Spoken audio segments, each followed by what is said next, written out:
Hello again. So today we will be talking about limits, and I'm sure many of you are like, yes, we're getting to the good stuff. And you're right, we are. Limit setting is probably one of the more difficult things that we have to do with our children. Um, so let's go ahead and dive on in. One of the reasons that we have to set limits is because we know that children thrive in an environment where they are restricted, to say the least. Um, they thrive in an environment where they just are comfortable. They know the expectations and they know the limits. So, with that said, we also know that children like to test limits. Some test limits more than others. Some are real button pushers, we might say. But all children do test limits at some point, and it is important for parents to know that one out of every three commands you give a child will probably be tested. So hopefully that makes you feel a little bit better when you think, oh my goodness, they never listen to me. Well, 33% of the time, most children aren't. I don't know if that's comforting or not. I hope that it helps put some things into perspective. So today, our main idea with limit setting is kind of all over the place, actually. We're going to talk about how we can make sure that our children have rules and structure, and they are able to thrive in that kind of environment that we were talking about a minute ago. And then we're going to talk about specific ways we can give children limits that are clear and that communicate that we know what we need them to do. So, first of all, we're going to talk about the need to reduce commands. Most parents do not realize how much or how many commands they give their child. Dr. Webster Stratton, she says in her book that most parents give 20 to 40 commands in 30 minutes. So, roughly one command per minute. Now, I know as an adult, if I heard a command per minute, I would be very overwhelmed. So as a child, I can't even fathom. I just, wow, it just blows my mind every time I think about it. So for a minute, just think about that. Think about how it would feel to no sooner complete one command and have another one thrown at you. Or perhaps you even know how this feels because maybe you experienced this in your employment where it's just command, command, command, command, and how stressful, how overwhelming that can be. And then think of that from a 3-year-old's perspective or a 5-year-old's perspective. The next thing we're going to discuss is the need for having a list of must commands. So I like to call these your go-to, absolute, always house rules. One of the things that I haven't discussed, but I would like to share with you, is that Incredible Years is not just a program for parents. At my agency, we also have a children's program, and so while the parents are in their group learning skills that they need to learn, or just getting support from other parents with the difficulties that they have, the children are also learning. They are in their classroom learning rules, learning how to express feelings, learning how to deal with anger, learning how to make friends, learning how to problem solve. So, all those wonderful skills that most children just would benefit from learning or need to learn and don't have it all, they are learning. So, one of the things that we have in the children's group is kind of these go-to commands, these very must-have commands. In Incredible Years Children's Group, we call it the Show Me 5.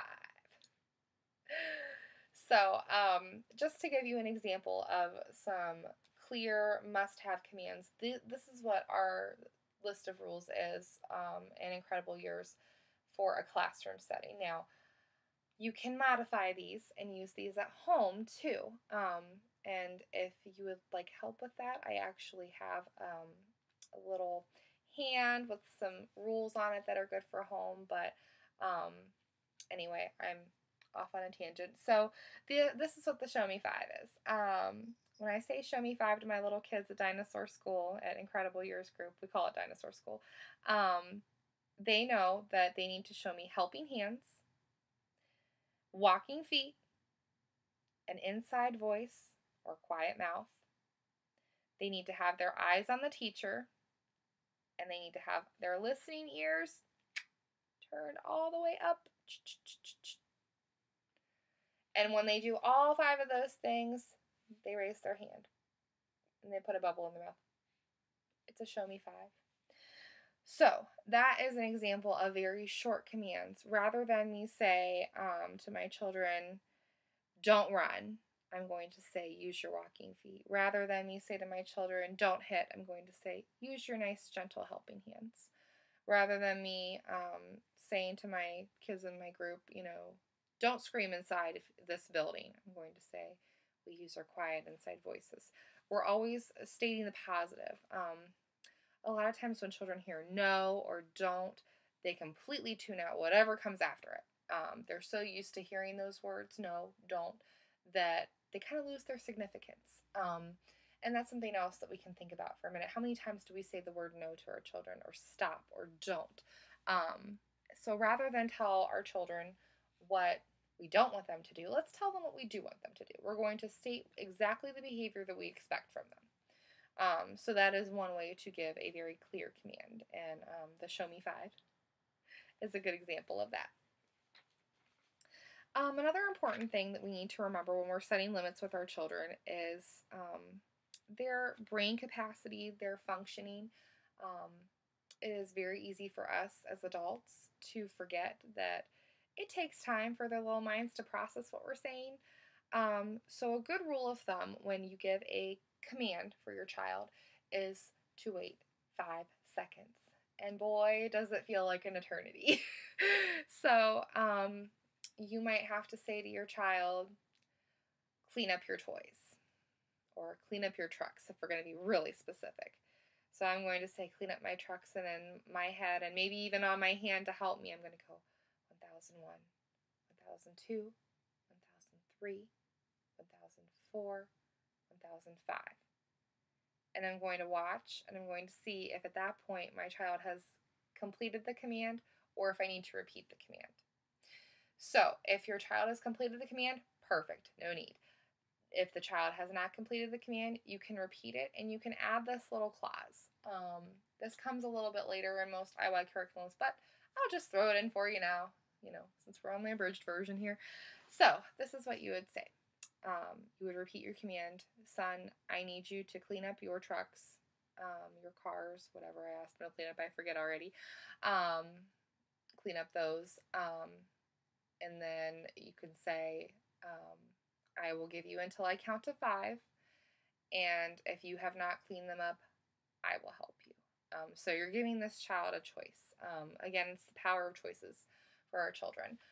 So my son, who might need the choice that, I'm a very independent child and I want to clean up my toys all by myself, I don't want my mommy to help me, is probably going to make that choice that second time around with that command. The child that is a little bit more of a button pusher, or maybe just wants to see, is mom going to follow through with what she said, might hesitate and might wait to 5. So let's say that my child, again, does not clean up his toys. So I count 1001, 1002, 1003, 1004, 1005. And I would say, son, since you did not clean up your toys, mommy is going to help you. And I would go over and help my son. So that is one way that we can do it. We'll talk more about that again, like I said, a little bit later, a little bit more in depth if you were in a 4-month Incredible Years group. But again, abridged version. So we're just going to kind of take it as it comes, as I remember things and I'm looking over my notes, and just what I want to make sure that we cover. Something else that we want to make sure that we do, we've kind of already touched on this, is that we give very clear commands. In working with children over many years, I've gotten into a very bad habit of saying things like, knock it off, and stop that, and you behave.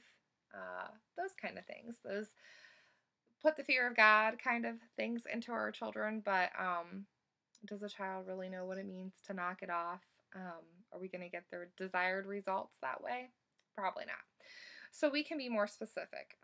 Rather than say behave, we can say listen to your teacher's words today. Rather than say be good, we could say keep your hands to yourself when you're on the playground. And rather than say knock it off, we could say please stop touching your sister's arm. Oh, because that's the end of the world. So that is another way that we can be very clear with our commands and our limits. Finally, there is one command that I just absolutely love, and I wanted to share with you all. This command that you will see with my nephews and I is called the when-then command. And with a when-then command, you are basically saying once this is completed, once A is completed, then B can happen. This is fantastic for also combining with a reward. So if you are trying to get a child to comply with a request or a command, you can tack on a reward to the end of it. So for example, when you clean up your toys, then you can have a sucker, or um, when you finish your homework, then you can have 10 extra minutes of TV, something like that.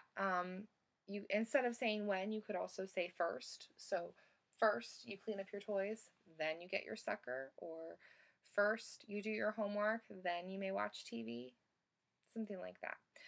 So watch how that affects my my nephews, and uh, it'll be great. Anyway, thank you so much for watching about limit setting. I know this is a longer segment, lot to cram in. So thank you for watching. No need to comment on the discussion board since it's been such a long video to watch. But hopefully you will find some success in trying some of these tactics. If you feel led to, you may discuss it. I will absolutely respond. I love hearing how you guys are doing and trying things out. So anyway, until next time, goodbye.